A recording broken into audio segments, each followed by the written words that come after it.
That's why it trips me out when people scream, bring back Vince when they're frustrated with Triple H or the booking with WWE. Or even online, bringing back 2019, or rather, they say they'd rather watch 2019 WWE than say 2025 WWE.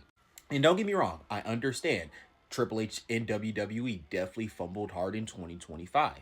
But I will say that is in no comparison into what was going on in WWE in 2019. It seems as though people were, for one, either not there, or two, have very selective memory. Because I promise you, for those who were around in 2019, there were a lot of moments that were just like, why am I still watching this? It gotten to a point where literally AEW, if people forgot, was birthed in 2019. And mind you, that's off the backs of, I think it was All In 2018 before AEW was even announced. And that was because people at that point were looking for an alternative to WWE because they were getting frustrated with the booking. And for those of you who, for one, either have selective memory or two weren't there, I'm going to give you some examples why they were frustrated. Like you mentioned in the comment, the whole Bobby Lashley, Lana, and Rusev storyline.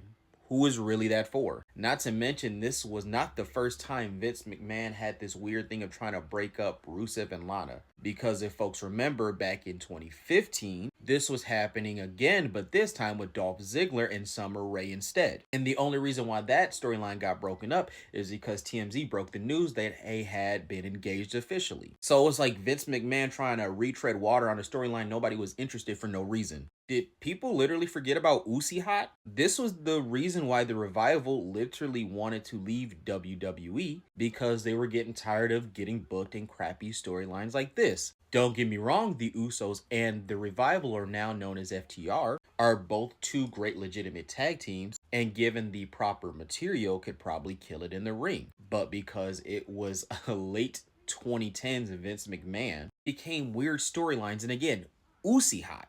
Did people forget the whole pie thing with Charlotte Flair and Toni Storm, which was part of the reason why Toni Storm left WWE for AEW and is now one of the greatest women gimmicks of all time in AEW and is killing it not only as a character but in the ring? This was part of the reason why she left. Sure, I know there are people who are saying Tony fumbled, but Vince McMahon completely fumbled Toni Storm, as we can see. Look, I understand being frustrated with WWE, Triple H, TKO, all of it.